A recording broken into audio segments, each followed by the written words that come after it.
The night begins without hurry, moving the way old memory moves. Soft, patient, almost forgotten. Wind drifts through the narrow streets of a medieval town, carrying the faint scent of smoke, wet straw, and distant bread. Lanterns sway above wooden doors, their light trembling against stone walls darkened by centuries of breath and warmth. Somewhere far off, a hearth flickers, a single pulse of light holding back the cold. The sound of footsteps fades, the chatter of the day falls silent, and the world folds into its own quiet rhythm. Inside, the world is smaller and safer. A table, a jug, a fire. The walls glow with the soft pulse of flame, and the air hums faintly with the warmth of wood burning slow. The liquid in the jug is not poured for celebration, it is poured for survival. A weak ale, cloudy and plain, but alive with comfort. It is the warmth that stands between hunger and the long stretch of night. A man drinks not to forget, but to endure. One sip at a time, steady as breathing. Beyond the window, the mist presses against the glass, swallowing the shape of roads and fields. Carts rest where they stopped. Dogs curl into themselves near doorways. Even the stars seem hesitant to appear. In this world, time has no hurry. The night does not chase morning, it lingers. Each sound carries its own gravity. The soft crack of wood, the sigh of wind beneath a door, the faint creak of leather as someone shifts in their chair. The fire whispers, its flame bending toward the jug as if listening. There is no past or future here, only the steady patience of the present moment. The smell of ash mingles with the scent of grain and smoke, and the room feels both eternal and fragile, like breath itself. Tonight, we drift toward that quiet century, an age without clocks, without haste, without noise. The people of that time did not drink to escape, but to stay alive, to share warmth, to feel the brief company of others before the dark returned. So let the lights dim, let the room soften, let the noise of the modern world dissolve into the distance. Outside, the wind moves slow across the rooftops, finding its way through cracks in the stone.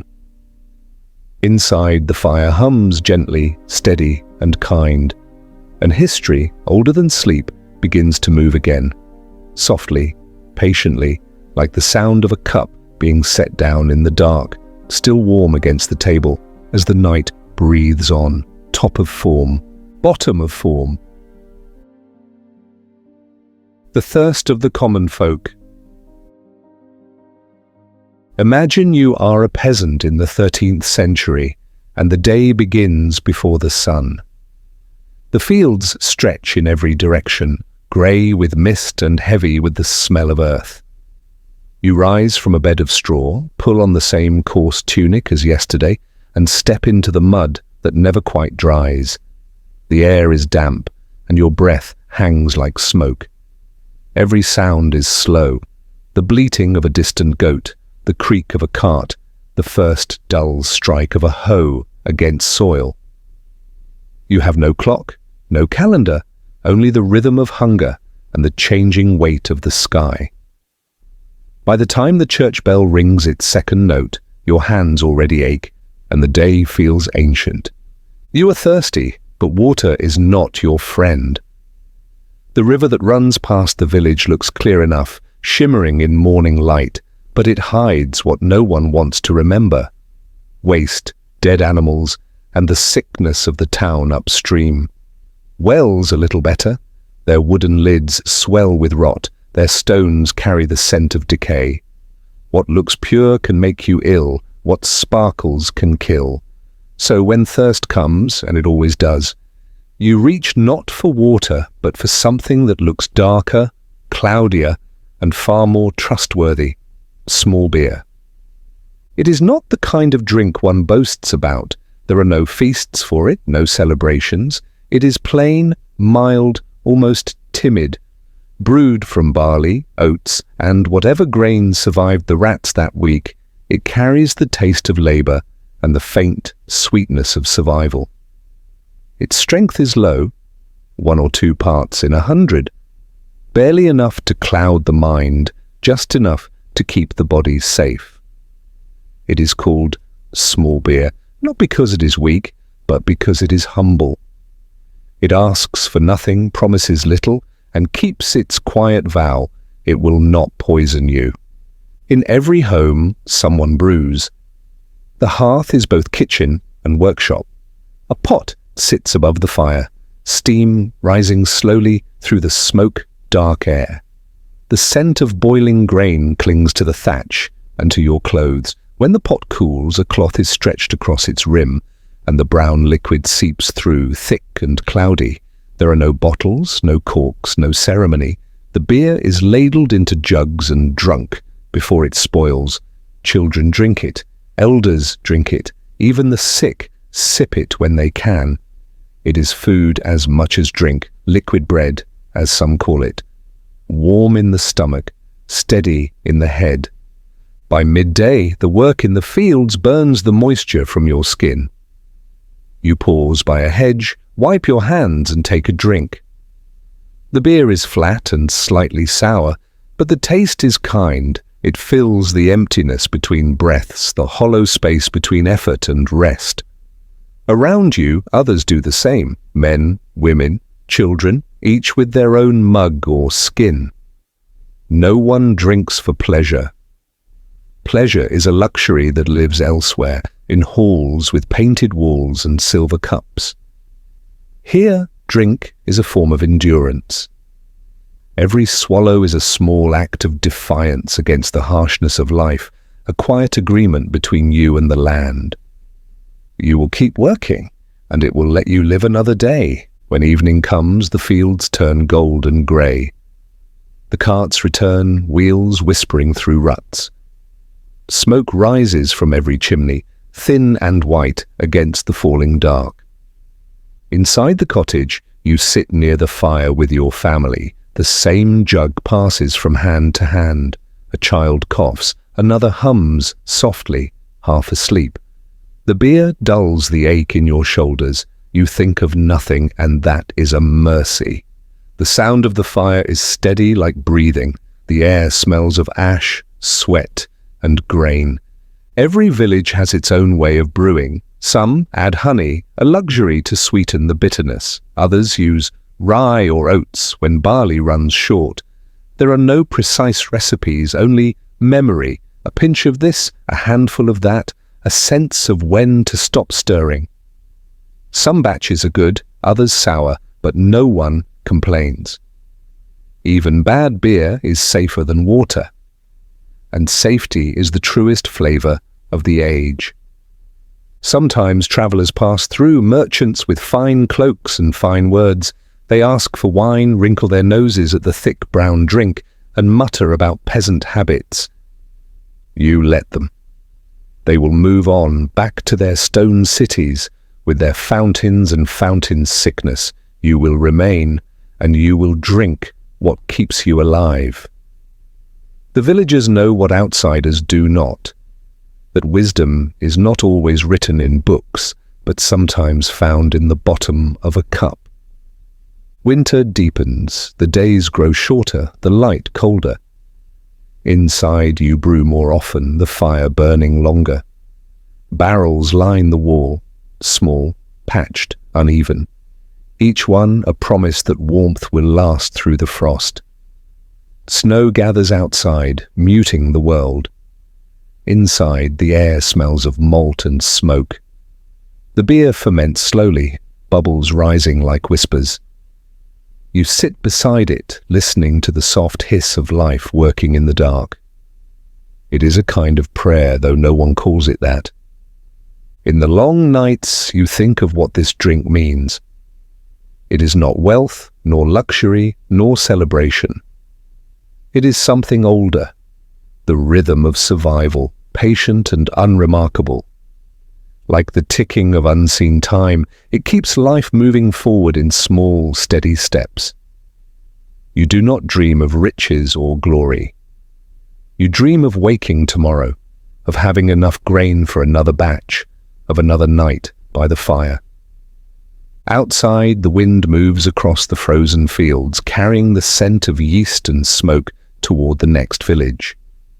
Inside, the jug sits where it always does, near the fire, its surface warm, its contents the color of dusk.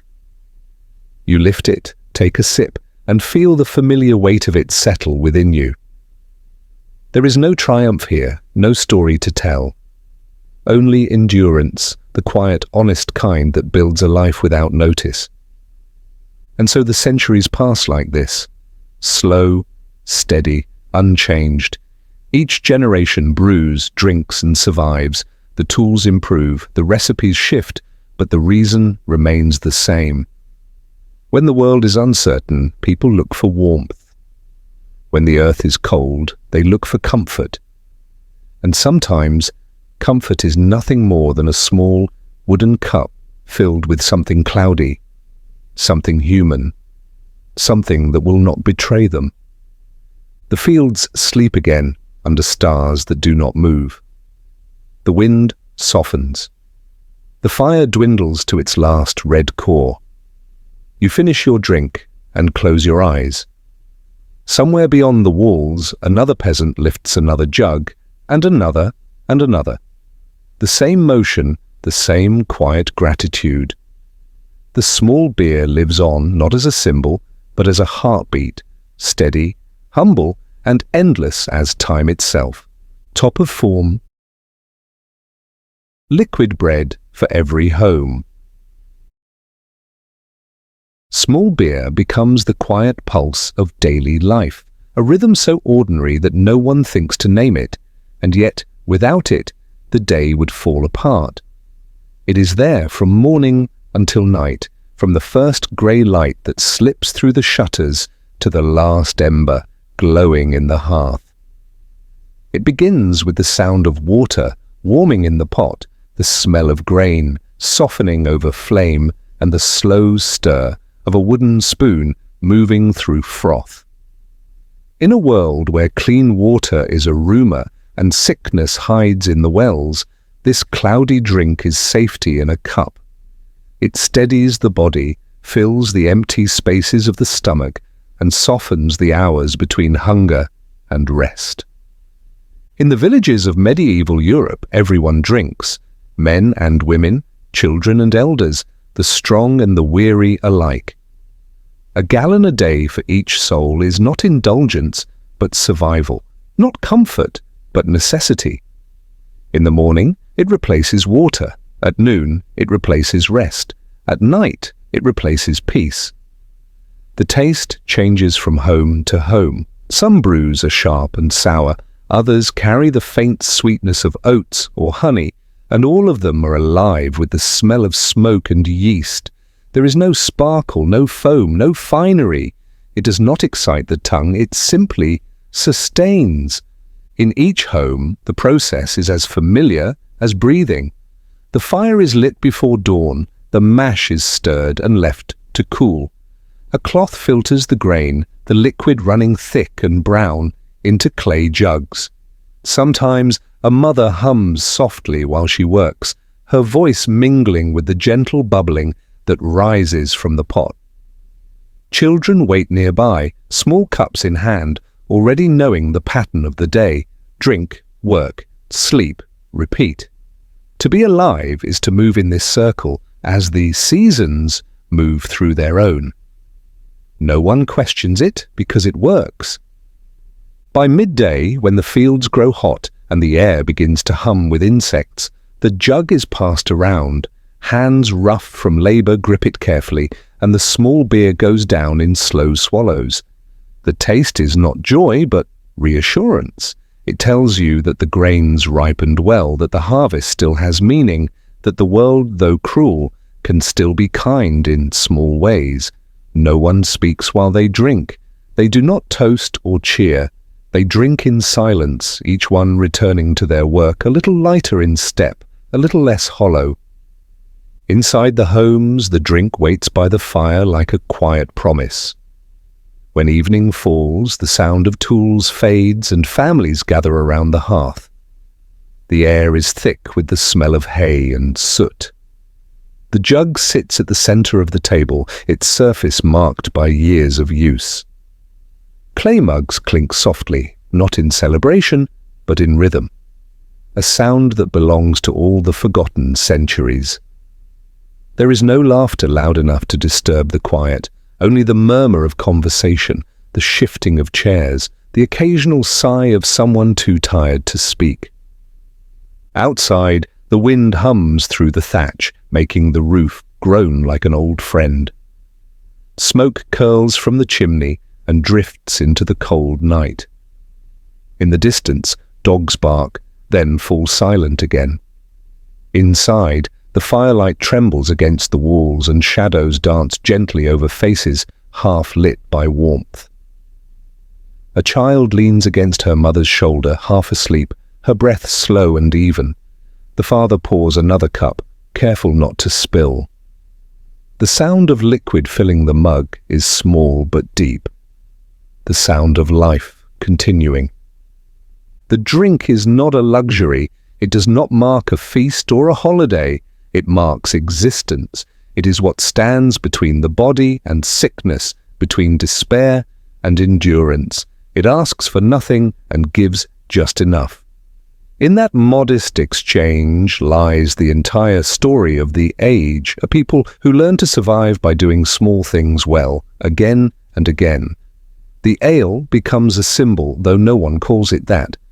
It is the bridge between effort and rest, between the outside world's coldness and the quiet pulse of the hearth. When storms come and the rivers flood and the grain runs thin, the brewing continues. Even when the air grows sharp and frost bites the window panes, a pot still simmers somewhere in the dark. The heat of the fire keeps the drink alive, and the drink, in turn, keeps the people alive. The cycle continues, the same gestures repeated endlessly across centuries, the same hands stirring, the same smoke rising, the same patience in waiting for the mixture to cool. To live in such a world is to understand that survival is not dramatic. It is slow, methodical, and filled with rituals so humble they vanish from history books. Sometimes in richer homes the beer tastes different. Nobles prefer a cleaner brew made from purer grain and stored in casks lined with wax. But even in the manner, the drink follows the same law. It is not wine, it is not pride. It is necessity, distilled into something that can be shared. Servants carry the mugs to their masters, the masters drink without thought, and life continues its quiet circle. In this way, small beer belongs to everyone, crossing the narrow gap between wealth and hunger, reminding both that the body, no matter how adorned, still thirsts the same. Night deepens. The fire fades to a low red glow. Outside, frost gathers along the grass, each blade glimmering like glass in the moonlight. Inside, the last mugs are emptied, the jug is placed near the hearth, ready for morning. The family retreats into sleep, wrapped in the steady hum of silence. In that silence, the world feels balanced, fragile, but held together by the simplest things. A sip of beer, a breath of warmth, a shared table. And so it continues, day after day, year after year. The generations pass, but the rhythm remains unchanged. The small beer waits faithfully by the fire, unremarkable, essential, eternal. It fills the gaps left by hardship, the quiet hours between labor and rest. It does not shine, it does not sing, but it endures, as all humble things do. In every household it becomes a kind of companion, a quiet witness to the unrecorded life of ordinary people. And when you listen closely, past the crackle of the fire and the sigh of the wind, you can almost hear it. The sound of clay mugs touching softly, like the heartbeat of history itself. The monks and their craft. Beer top of form. The silent art of brewing. Beyond the fields where peasants labor and the air smells of soil and sweat, the land rises gently toward a quiet world of stone, the monasteries. Their walls are grey, thick and patient, shaped not for beauty but for endurance. Inside, the world changes tempo. The noise of markets fades. The hammer of the blacksmith grows distant. What remains is rhythm, slow, even and deliberate, like the tolling of a bell carried through mist. Within these walls, men in robes move between prayer, study, and the tender care of copper pots that gleam softly in the dim light. Their steps are careful, their voices almost never raised. Each man knows his task, and his hands move with memory rather than thought. Brewing here is not an act of commerce or desire, it is an extension of discipline, another way of understanding patience. The monks rise before dawn, they light the fires, test the water drawn from wells older than the walls themselves, and measure the grain by touch and by sound. They record every recipe on worn parchment, their quills scratching faintly in the still air. The words are not just instructions but prayers in disguise, reminders that even in the smallest act of labor, devotion can live quietly. The brewing room smells of malt and warmth. Steam drifts upward, catching the pale light that falls through narrow windows. Copper pots hum with heat, and the slow bubbling of the wort fills the silence like a chant without words. There is order in every motion, stirring, cooling, watching. Each movement as calm as the breath between psalms. No one hurries, nothing is wasted. The rhythm is its own form of meditation. The monks speak rarely, for they have learned that silence can be more precise than speech. In these halls, beer is no longer a means of survival. It is craft, devotion made liquid. Where the peasant brews to live, the monk brews to perfect. The process becomes a reflection of their vows, patience, humility, balance. Each step mirrors the slow discipline of prayer. Waiting, tending, trusting. The ingredients are simple: barley, water, yeast, and time. But the outcome is something more. A small miracle of transformation, repeated endlessly through the seasons. Grain becomes sweetness, sweetness becomes strength, and strength becomes peace. They add hops for bitterness and preservation, a practice born of observation and refined through faith. The hops grow along the monastery walls, their vines twisting toward the sun, fragrant and green. When dried and steeped, they release their sharp perfume, a scent that cuts through the sweetness like wisdom through ignorance. The monks believe that bitterness balanced correctly can purify both drink and soul. Each batch is a quiet experiment, guided not by greed but by grace. The air in the brewery is heavy with calm. Wooden beams drip with condensation, and the floor glows faintly with moisture. Outside, the bells ring the hour, marking time that no one feels the need to chase. The monks continue their work, steady and sure, the motion of their hands as much a form of prayer as the words they whisper at dawn. To watch them is to witness patience turned into art. The beer that flows from these stone halls is unlike the small beer of the villages. It is richer, deeper, alive with warmth and depth. It feeds travelers and pilgrims who arrive weary from the road. It sustains the brothers through long fasts when food is forbidden, serving as what they call liquid bread. It nourishes the body and quiets the spirit. The monks drink not to escape the world, but to understand it, to taste the balance between work and stillness, hunger and gratitude. Even the tools they use seem touched by reverence. The ladles and barrels are worn smooth by generations of hands. The copper vessels reflect the firelight like relics of a simple, honest faith. When the last batch of the day cools, the brothers gather to clean each pot, to sweep the floor, to close the shutters against the night. The room grows quiet again, the air faintly sweet, the warmth lingering like a benediction. In that moment, time feels suspended, the line between labor and prayer dissolved. Outside, snow might fall or rain might whisper across the courtyard stones, but inside, the same rhythm continues, unbroken, eternal. The monks return to their cells, leaving behind the soft crackle of cooling metal and the faint echo of dripping water. Tomorrow the same fire will be lit, the same grain poured, the same cycle repeated.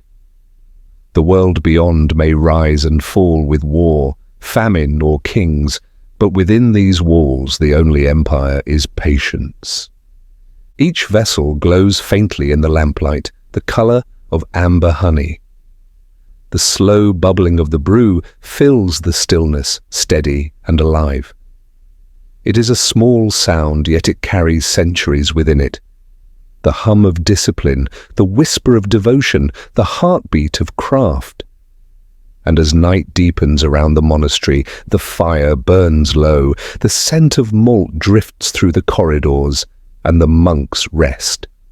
Their work completed, their faith distilled into something humble and eternal, waiting quietly for morning. Liquid bread and quiet pilgrims. When fasting days arrive and the monastery bells toll their slow reminder of restraint, the kitchens grow silent. No clatter of knives, no scent of roasted grain or simmering stew. The brothers eat nothing, for food is forbidden. Yet not all nourishment is denied. In the cool, shadowed chambers beneath the abbey, barrels rest against the stone, their wooden sides damp with condensation. Inside them waits something dark, golden and alive, the drink they call liquid bread. It is both sustenance and symbol, rich and sustaining, built from the same barley that once would have become bread, shaped instead into something the body and spirit may share without sin. The monks lift their mugs not in indulgence but in gratitude, each sip a small bridge between hunger and faith. The drink carries warmth through the body, slow and quiet as the light of a candle spreading through a dark hall. It does not intoxicate so much as steady. The first swallow is smooth, the second softer still, and soon the ache of emptiness fades. Within that calm the hours lengthen, fasting becomes not deprivation but reflection. The liquid moves through the veins like memory, reminding the monks that devotion is not always loud or dramatic. Sometimes it is simply the act of waiting with grace. Their minds drift toward stillness, their prayers deepen, and the quiet between words feels holy enough to sustain them. Beyond the walls, the seasons shift without notice. Pilgrims move along the dirt roads that connect the monasteries like veins through the countryside. Travelers in rough cloaks, faces weathered by wind and sun, carrying stories, sickness, and faith in equal measure.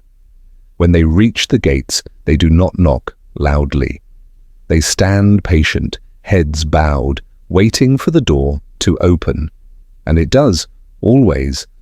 A monk steps forward, his robe the color of ash, his expression neither welcoming nor guarded, only kind. No speeches are given, no questions asked.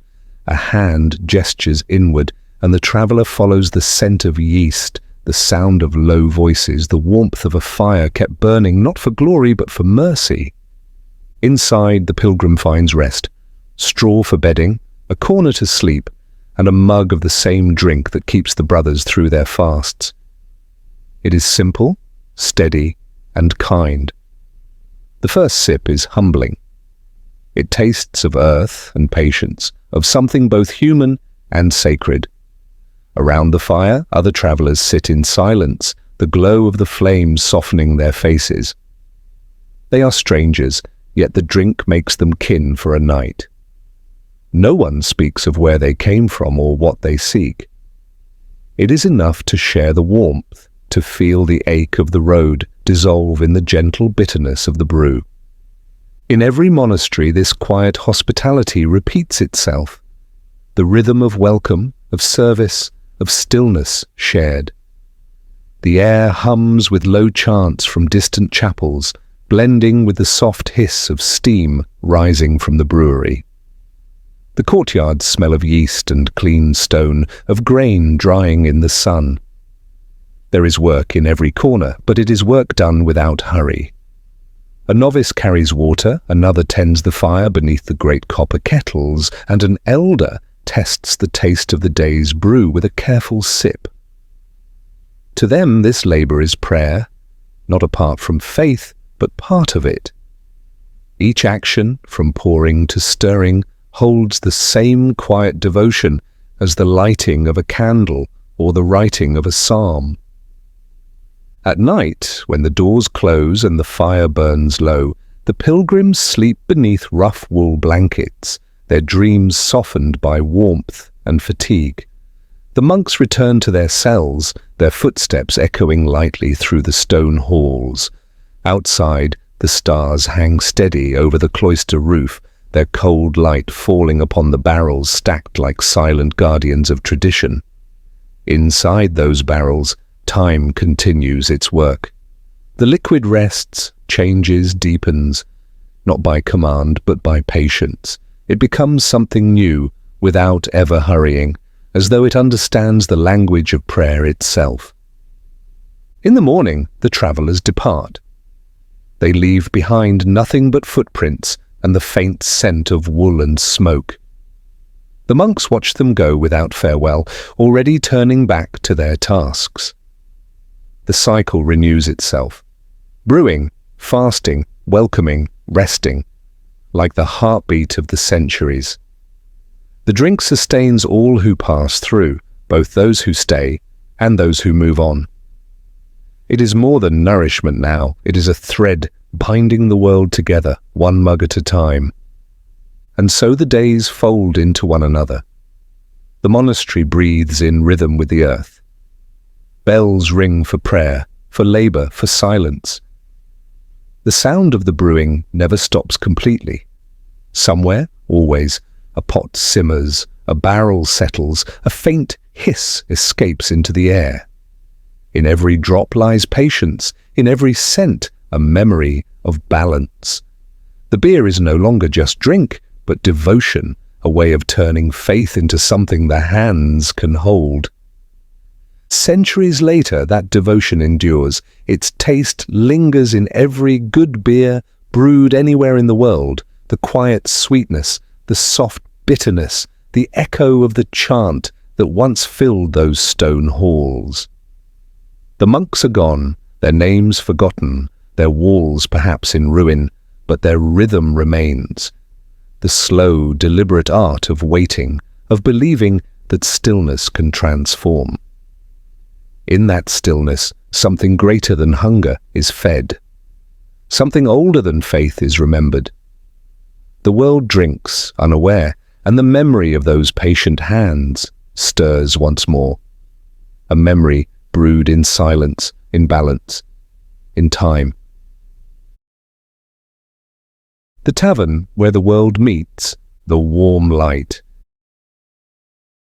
Every village has one, a small, crooked room that glows like a lantern in the dark. It sits where the road bends between fields that smell of rain and the slow creak of wooden carts passing by. Its door hangs uneven on rusted hinges, its windows fogged by breath and time. Inside, a single fire burns, soft and steady, the colour of late autumn leaves. The benches are rough and scarred, shaped more by use than by craft. The walls, darkened by years of smoke, seem to hum with memory. This is the tavern. Not a palace, not a hall, but the quiet centre of the village's breath. A kettle hums over the hearth, and the warmth it gives off feels older than the building itself. The smell of grain and damp wool fills the air. The light bends gently across the wooden beams, catching on the edges of mugs, on the curve of a tired shoulder, on the dust that drifts through the glow like golden ash. There is nothing grand here, nothing new. Yet within these walls the village gathers itself again each night, as if returning to its heartbeat. Farmers come first, leaving their tools by the door, their boots thick with mud. Their hands are raw, their faces lined by wind and toil. They settle near the fire, silent for a while, staring into the flames as if reading some ancient scripture written in smoke. Then come the smiths, their arms smelling faintly of iron and ash, wiping soot from their fingers before wrapping them around a heavy mug. The merchants arrive later, cloaks still wet from the road, gold hidden somewhere deep beneath their fatigue. Even the clerk from the manor appears at last. Pale, thin, his ink-stained hands trembling slightly as he drinks. The air smells of wood and grain, of sweat and quiet comfort. In this mix of lives, there is no hierarchy that survives the firelight. The world outside is full of rank and duty, but here the weight of titles fades like steam. The language of exhaustion is the same for all. A nod replaces greeting, a shared silence replaces ceremony. Each person carries the day's labor in their bones, and the tavern takes it from them, one slow breath at a time. Words move slowly here, unhurried, softened by the warmth. A story rises, then drifts away. Laughter appears like a spark, bright for a moment, then gone. Someone hums a tune too old to name. Someone else taps the rim of their mug with a fingertip, a steady rhythm that might once have been a song. No one performs, no one commands. This place does not exist for spectacle, only for the slow exchange of presence. The air seems to hold the sound of centuries breathing. Outside, the night presses close. The world beyond the door is black and wide, full of wind and damp earth. The tavern's windows glow faintly against it, halos of amber trembling in the mist. The rain slides down the thatch, tapping softly on the shutters, a quiet applause for those who have chosen warmth over wandering. The fire crackles, stretching light across the floorboards. Time in this place seems to forget its duty to move. In a corner, an old man sips in silence, his face carved with lines of memory. Beside him, a young couple shares a single mug, their hands brushing in the dim light. The innkeeper moves with the slow rhythm of someone who has done the same task for decades, refilling, wiping, tending, never interrupting. Each gesture is calm, as though part of the building itself. The tavern does not change, it only absorbs. It takes the laughter, the whispers, the sighs, and folds them into its wooden bones. By the hearth, a cat curls into a small circle of fur, purring like the coals themselves. Above it, the kettle rattles gently as steam escapes through its narrow mouth. A few stray sparks climb into the chimney, vanish, and return as smoke that drifts into the night. The scent of beer and charred wood lingers in every breath. There is comfort here that no wealth could buy, the kind that comes from being known without needing to speak. Hours pass unnoticed. The room softens, the fire lowers itself to embers, its light red and breathing. The villagers remain, eyes half closed, hands wrapped around mugs long emptied. Outside, the rain fades into mist, and the sound of the wind slows. In this stillness, the tavern feels like a small universe, one that expands only inward toward peace. It holds not joy nor sorrow, but something quieter, endurance, the kind that keeps people alive through long winters and longer days. When at last someone stands, stretching stiff legs, the others stir. Coats are pulled tight, hoods raised. Mugs are set down with gentle thuds. No one says goodbye. The door opens and the cold rushes in for a moment, then closes again. The tavern breathes once more, alone but content, its fire whispering to the dark. Outside, footsteps fade into mud and memory. Inside, the light flickers softly, patient as time, waiting for the next night, the next gathering, the next slow exhale of human warmth. A shared stillness. Ale flows steady and warm, the colour of dusk captured in a cup. The sound of pouring fills the room with a rhythm softer than speech, steady as breath, familiar as the beating of a heart. Mugs are lifted and set down again, their weight grounding the evening. The fire burns low now, its glow spreading through the faces gathered around it. Farmers with calloused hands, merchants with dust on their boots, a clerk whose ink stains have become part of his skin. Their lives could not be more different, and yet in this small place, beneath the same light, their differences dissolve. The tavern accepts them all, as the night accepts every sound that enters it. Voices mingle into a gentle hum, low and steady, a sound that belongs to every age.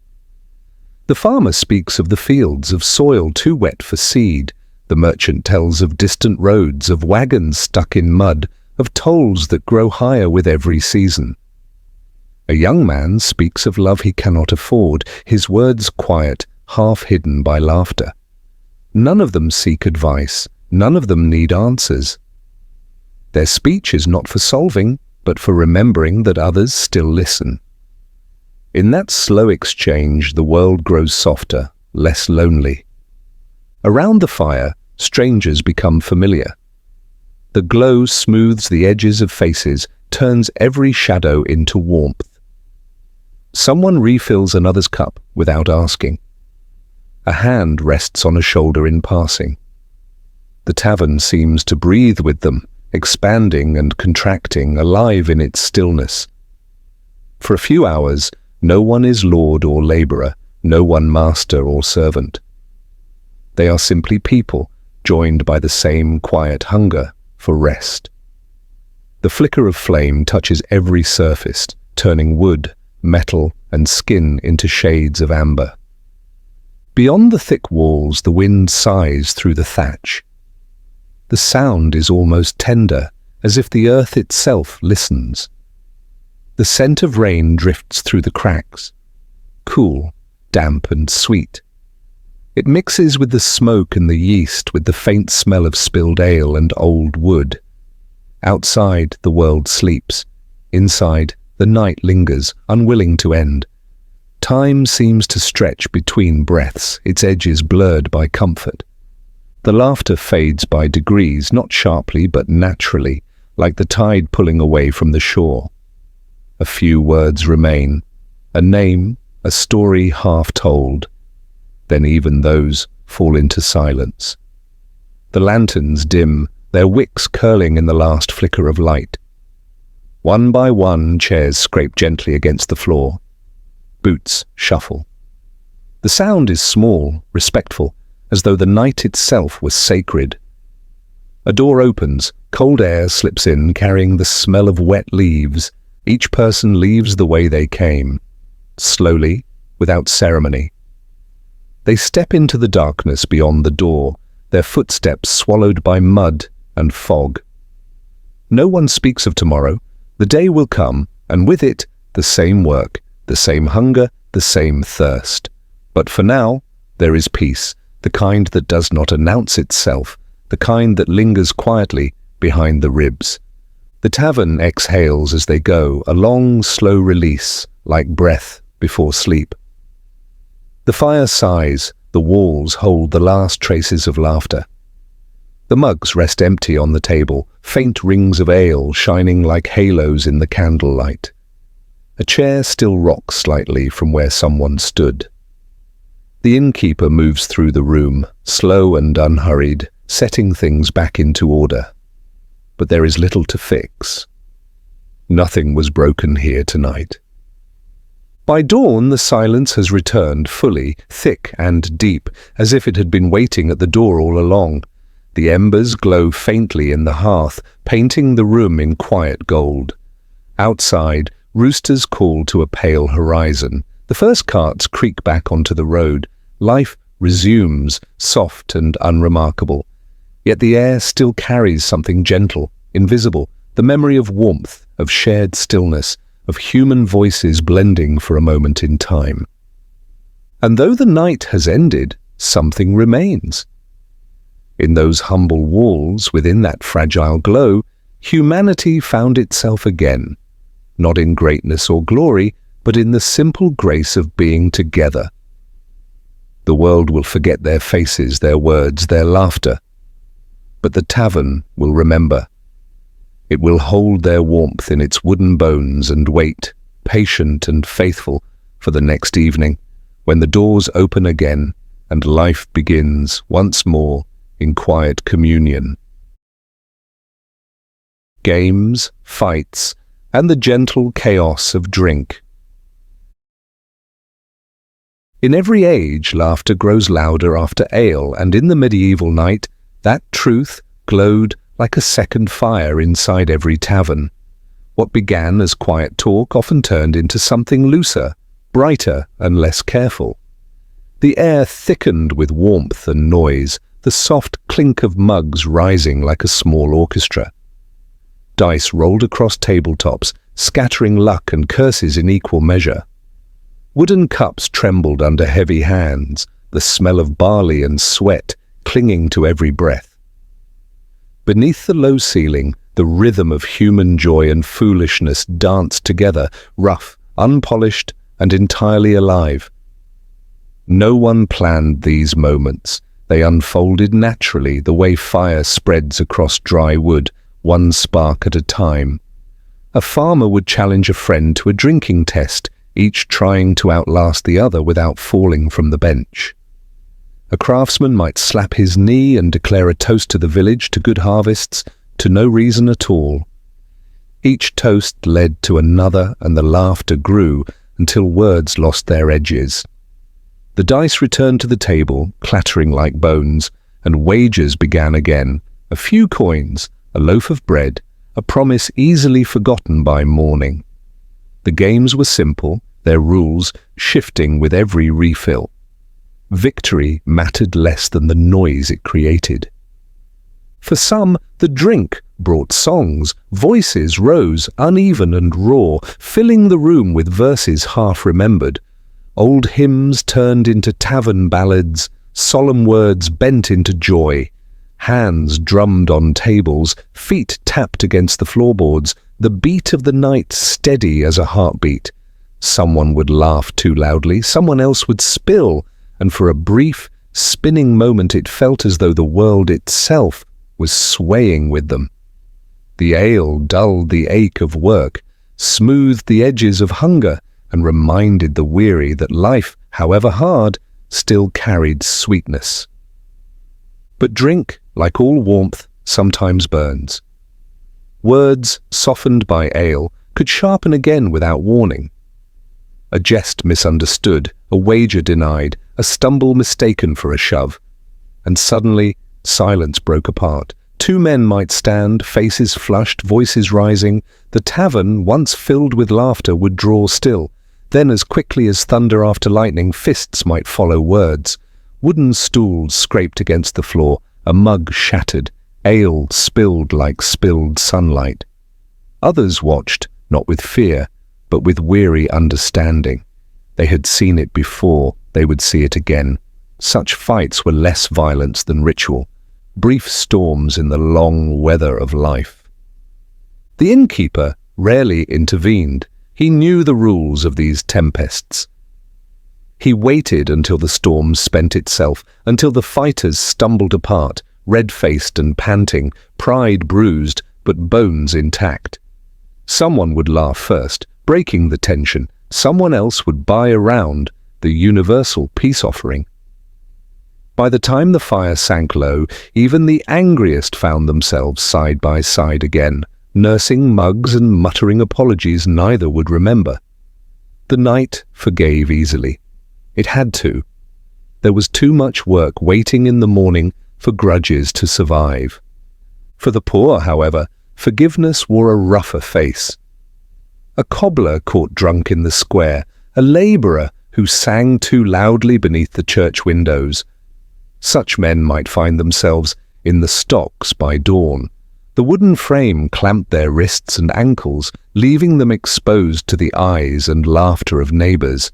It was punishment and theatre both, the village's way of teaching humility without cruelty. Children might throw straw or old apples. The priest might pass by with a frown, but the lesson was never lasting. Shame fades faster than thirst, and by the next market day, the same man might be found at the same tavern, drinking with quieter joy. Even the church, for all its sermons, understood that ale was woven too deeply into life to condemn. To drink was not sin, only to forget one's place was. And so the tavern continued, night after night, a small world turning on the axis of its own chaos and calm, the laughter, the dice, the brief anger, the reconciliation, all of it part of the same unbroken rhythm. Like the tide, it rose and fell, predictable and eternal. People drank to feel alive, to feel less alone, to make the hours between toil and sleep bearable. The ale, cheap and honest, carried more forgiveness than judgment. As the night deepened, the fire dimmed to a soft glow. The air grew heavy with warmth and fatigue. The games ended one by one. Dice gathered in palms, coins pocketed, mugs drained and placed carefully on the table as though laying down burdens.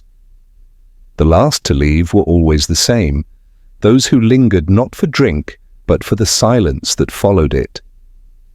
They sat in the half-dark, watching the embers shift, listening to the faint hiss of wood collapsing into ash. There, in that stillness, the world seemed gentle again. The noise had passed, the tempers cooled, and all that remained was the soft breath of peace. By morning, the tavern stood clean once more, the floor swept, the benches wiped, the smell of smoke clinging to the rafters like memory. Outside, the fields waited wet with dew. The same men who had shouted or laughed too loudly the night before walked past the door, nodding to the innkeeper as if nothing had happened, because truly nothing had. Life in the Middle Ages was too full of hardship to waste forgiveness. What mattered was the return, the steady rhythm of work and rest, the way people found meaning in the ordinary pulse of each day. And so it went, laughter, ale, anger, laughter again.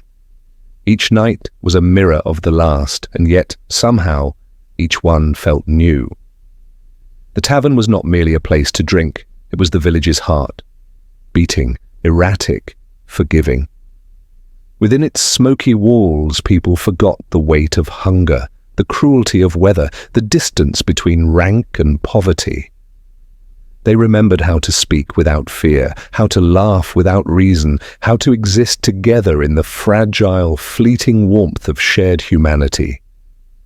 And when the lanterns went out and the fire turned to embers, the silence that followed was not emptiness but rest, the earth itself exhaling after another long night of being human.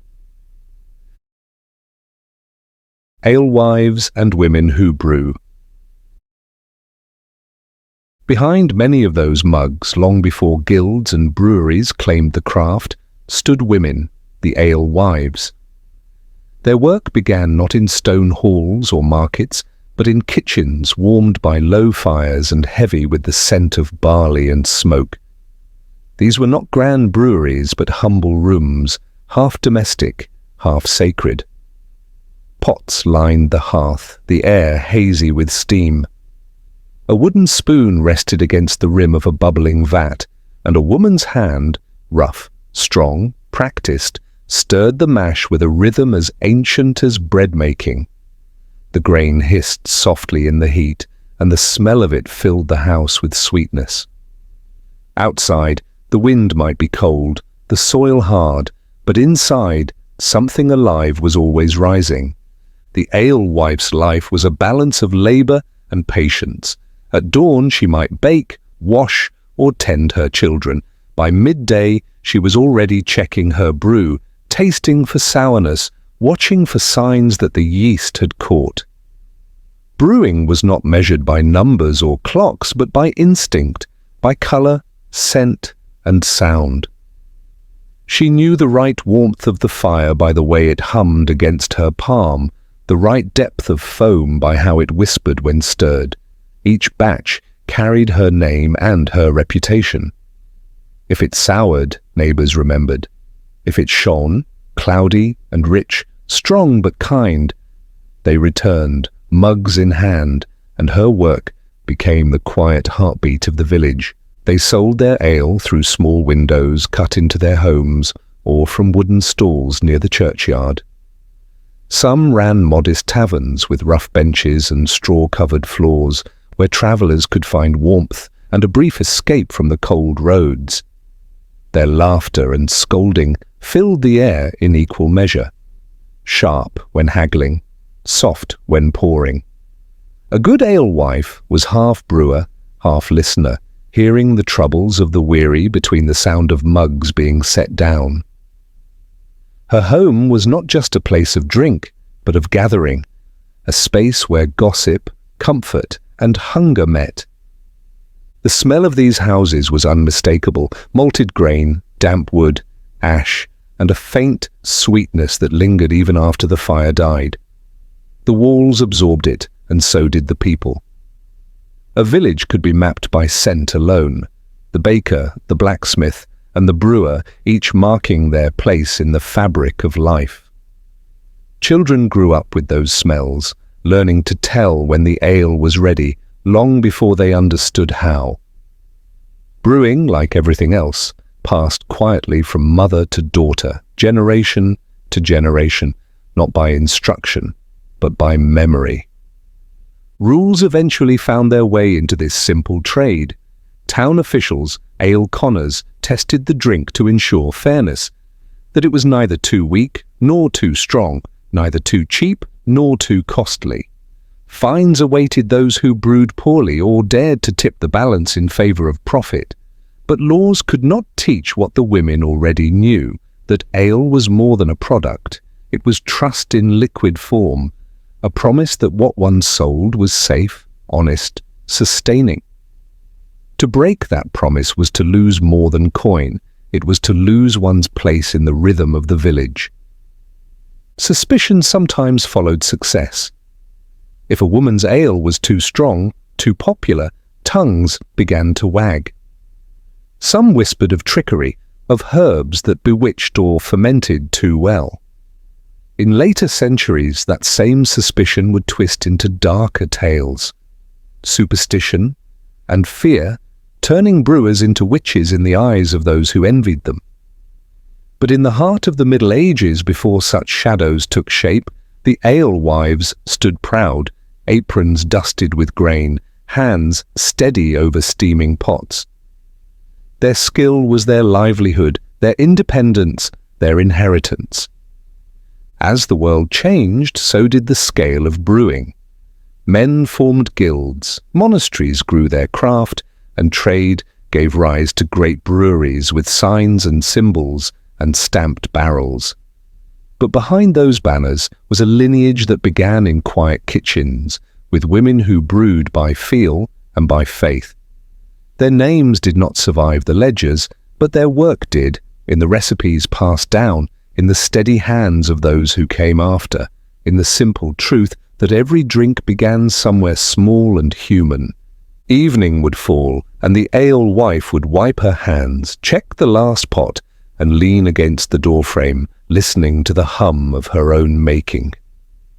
Somewhere beyond the field, a bell might toll.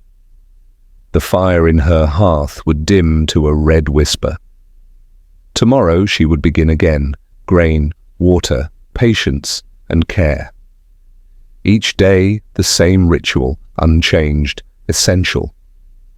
And though history often forgets the quiet labor of women, their presence endures in the story of every mug raised, every toast made. The alewives brewed not just drink, but connection. Their work fed the weary, soothed the lonely, softened the edges of a hard world. In their hands, the simplest ingredients became a kind of grace, a warmth passed from pot to cup, from stranger to friend. Long before breweries had names or banners, before ale became commerce, it was theirs. Born from firelight, from care, and from the endless, unrecorded patience of women who brewed so the world might rest, if only for a moment, in peace. Medicine in a mug.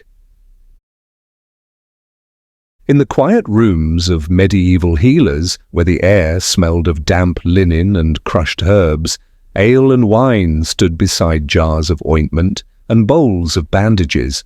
Their bottles were dark, their glass uneven, their contents precious.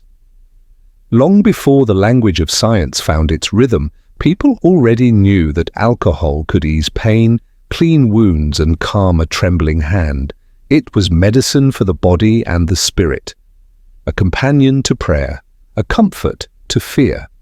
In those centuries when the line between cure and faith was thin as thread, a mug of ale or a cup of spiced wine could feel like grace in liquid form. The healer's chambers were small and dim. A single candle burned beside the patient's bed, its flame bending with each breath. The healer's hands moved steadily, washing wounds with ale warmed over the fire. It stung, always. But afterward came relief, the faint numbness that let pain drift to the edges. Sometimes they poured wine into the mouth of a fevered man, not to cure him but to let him rest. It quieted the mind, slowed the heart, softened the sharpness of suffering. In a world where pain was constant, such mercy was enough. Doctors of the age, those who had studied Latin texts or trained under monks, mixed their drink with herbs, mint for digestion, fennel for breath, sage for clarity, thyme for the lungs. They called these mixtures tonics, elixirs, waters of comfort. The ingredients were simple, yet the care behind them was profound. A few drops of honey to ease the bitterness, a handful of leaves steeped in ale until the scent of the garden rose from the cup. These were medicines shaped by touch and patience. In monasteries, the monks tended their herb gardens as carefully as they brewed their beer. They infused their drinks with rosemary, wormwood, or lavender, believing that nature, given time and faith, could heal most wounds that prayer could not. For many, these drinks were not luxury, but necessity. There were no surgeons with steel tools, no anesthesia beyond what a man could swallow. Before a bone was set or a tooth pulled, ale was poured. Its warmth dulled the edge of terror, made the world tilt just enough that pain seemed distant. It gave courage, a strange, fleeting kind, to both patient and healer. And afterward, when the wound was bound, another sip helped the trembling stop. In this way, alcohol became both remedy and ritual, a bridge between endurance and surrender. The poor used what they could. A mother might soak bread in ale and press it against an inflamed wound. A shepherd might drink a mug before sleeping off fever on the cold ground. Housewives kept small jars of wine mixed with herbs on their shelves, using it for headaches, for childbirth, for grief. The boundary between healing and comfort was blurred, and perhaps that was the point. In an age where illness was a visitor, no door could keep out, anything that brought warmth was welcome. Monks refined this knowledge quietly over generations. In their stone rooms, beneath shelves of labeled jars, they recorded recipes and observations in long, looping script. They learned which herbs could calm the stomach, which could cleanse the blood, which made the ale glow gold in the light. They brewed mixtures that shimmered faintly when held up to the window. Tinctures of wisdom passed hand to hand. When travellers fell ill, they were given a cup before rest. When death came, as it often did, the same hands poured another cup for the living. The monks did not call it medicine or miracle, they called it kindness. Of course, not every remedy worked. Some potions soured, some mixtures poisoned, some hopes went unanswered. But even then the cup remained, not as a cure, but as a companion. It steadied shaking hands, carried warmth into cold rooms, reminded those who suffered that life could still be gentle, even for a moment. It did not always heal, but it softened life's sharpness, and that was sometimes all that healing meant. By the hearths of cottages and the cloisters of monasteries, the same truth endured. Ale and wine were more than indulgence. They were part of the fragile system that kept people alive. When bodies broke and hearts ached, the simplest comfort was often the most profound. A swallow of something that burned softly going down, that carried with it the memory of fire and sunlight, of labor turned to nourishment. Outside, the world was often cruel. Wars, famine, disease. But inside those quiet rooms, there was warmth enough to defy it. A healer's hand steadying a cup, a monk murmuring a prayer, a patient closing his eyes as the liquid touched his lips, all of it part of the same gentle faith that life, for all its suffering, still offered small mercies.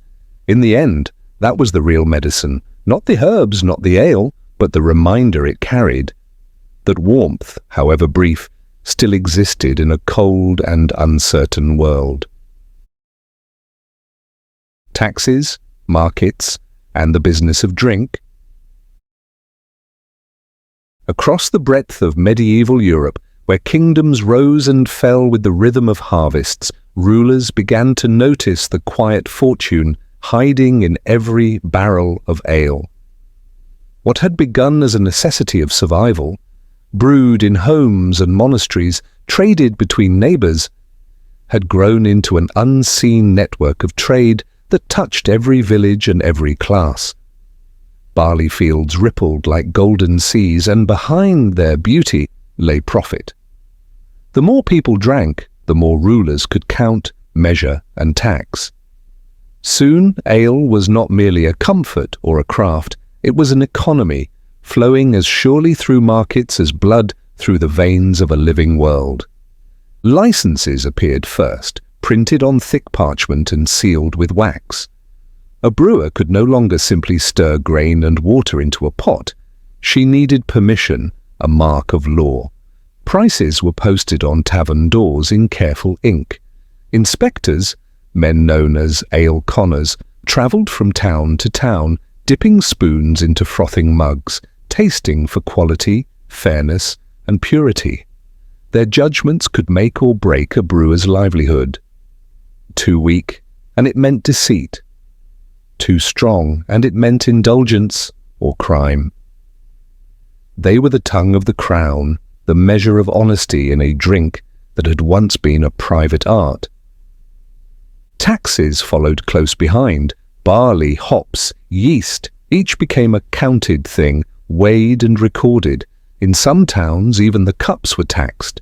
A simple wooden mug, carved by hand, carried the weight of the king's coin. Each sip, taken in some invisible way, fed the treasury.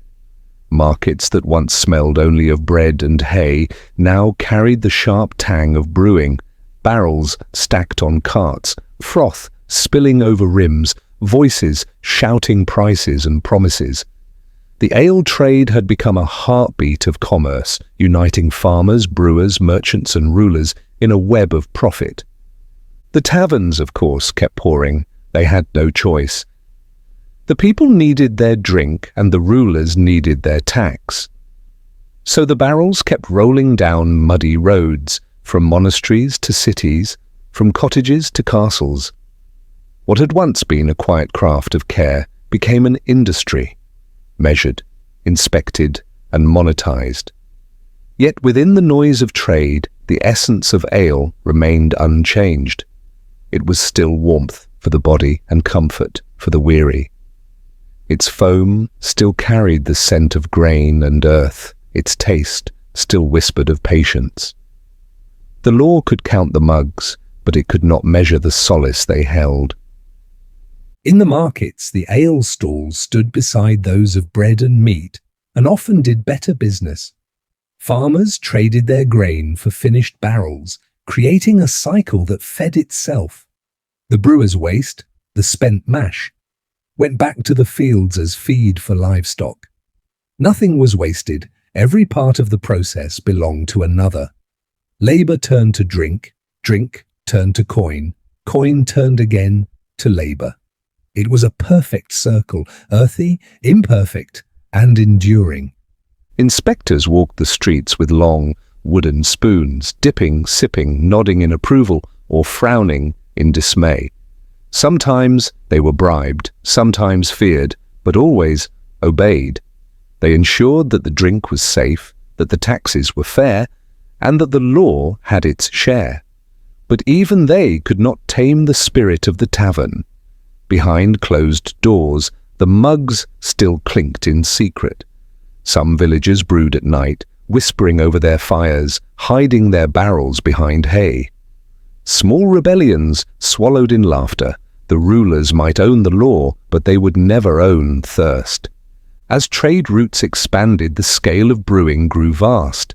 Cities like London, Bruges, and Prague built public breweries, their chimneys billowing steam day and night. Workers hauled sacks of malt up ladders, stirred vats as wide as wagons, and rolled finished barrels onto ships bound for foreign ports. Ale became currency, traded, exported, celebrated. In its rise, one could trace the pulse of civilization itself. The more people brewed, the more stable the realm. The more people drank, the more the coffers filled. Every mug carried not only warmth, but also policy, a silent contract between the governed and those who governed.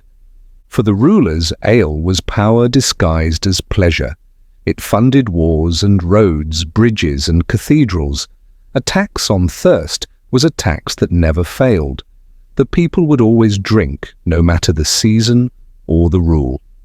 And so with each new edict, each royal seal, the drink became further entangled with law. Yet for those who brewed, little changed. They still stirred their pots with wooden paddles, still tested the taste on the tip of a finger, still trusted instinct more than decree. The world had grown larger, but their rhythm remained small, steady, human. By night, when the markets closed and the merchants packed their carts, the taverns came alive again. The very drink that filled the king's purse now filled the villagers' mugs. They toasted, unaware or unconcerned that every swallow fed a system far beyond their knowing. In their laughter and song, economy and life met without friction. The law might hover above them, but the firelight below felt stronger. And so, across the centuries, ale became more than drink. It became thread. It tied the peasant to the ruler, the field to the market, the laborer to the law. In every barrel rolled, in every mug raised, there was more than grain and yeast. There was livelihood, discipline, and endurance, all bound in the soft hiss of foam. The rulers counted their coins, the brewers stirred their pots, and between them humanity continued, thirsty, working, forgiving, alive. The rise of stronger spirits. By the later Middle Ages, something new began to flow through Europe's taverns and monasteries, a liquid, clear as glass, sharp as flame, and strong enough to change the world's idea of drink. Distillation had arrived. From copper stills and firelit workshops came brandy, aqua vitae, the water of life. It was unlike anything before it, concentrated, potent, almost alchemical. In the hands of monks and apothecaries, it was first a medicine, a tonic for the weak and the dying. A single sip burned like truth, cleansing and fierce. But soon it became more than cure. It became curiosity, and then habit. The art of distilling was part science, part faith. Monks in their stone laboratories watched vapor rise from boiling wine, condensing it drop by drop through coiled tubes. What collected in their flasks was clear, alive and strangely pure, fire captured in liquid form. They called it aqua vitae because it seemed to hold life itself. It preserved fruit, steadied the body in cold, and gave warmth to the spirit.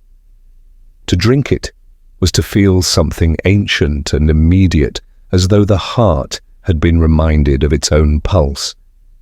In the taverns, the arrival of spirits changed everything. The mugs of ale and jugs of mead were joined by smaller cups, strong, fragrant, glowing in candlelight. A single swallow was enough to quicken the blood. The laughter grew sharper, the songs shorter, the nights longer. People who had once sipped for comfort now drank for courage. Distilled liquor carried an energy unknown to the softer drinks of the past, a brightness that demanded respect. It did not invite ease, it commanded attention. Brandy, born from the barrels of spoiled wine, became a merchant's companion on the road.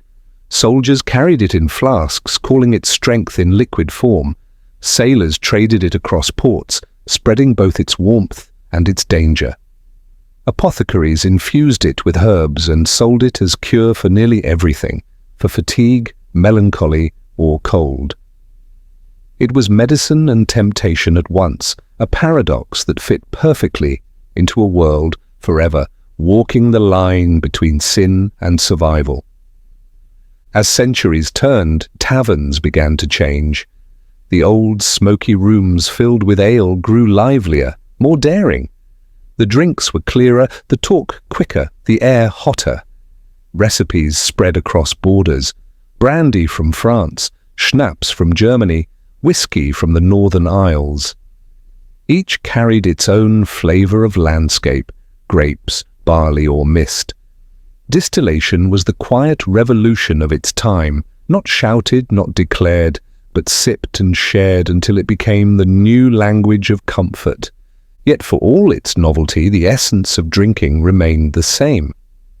To share a cup, whether weak beer or strong spirit, was still to share a moment of humanity, of warmth against cold, of presence against loneliness. The liquid may have changed, the taste grown sharper, the courage quicker to rise, but the purpose endured. It was never only about the drink, it was about the pause it offered, the space between hardship and hope. In the monasteries, the monks still brewed by day and distilled by night, their stills gleaming like halos in the firelight. In cities, the merchants counted their casks like coin, and in villages, people gathered as they always had, around the light, around the cup. The world had grown stronger in taste and in spirit, but its heart remained unchanged. Every age finds its own way to chase warmth. For the medieval world, the discovery of distillation was more than invention, it was transformation of craft, of courage, of the senses themselves. The first clear drop that fell from the still was more than drink. It was promise of life extended, of nights softened, of humankind's endless desire to turn ordinary things into something brighter, bolder, and shared. Now the fire burns low, and the light that once danced across wooden beams has softened to a faint, steady glow. The tavern is quiet again. The benches sit empty, their worn surfaces still warm from the press of human hands. Mugs rest where laughter once lived, a few drops of amber left behind like memory. The air holds the echo of what was, the hum of conversation, the clink of pottery, the rise and fall of voices carried on warmth. Outside, the wind moves through the thatch with the gentleness of a sigh. Somewhere in the distance, a bell rings softly, slow and deliberate, marking not time's passing, but its pause. The night folds back into sleep, and the world exhales. Through every century, from the damp huts of peasants to the stone cloisters of monks, from muddy fields to candlelit halls, one truth endures. People have always gathered around the warmth of a cup.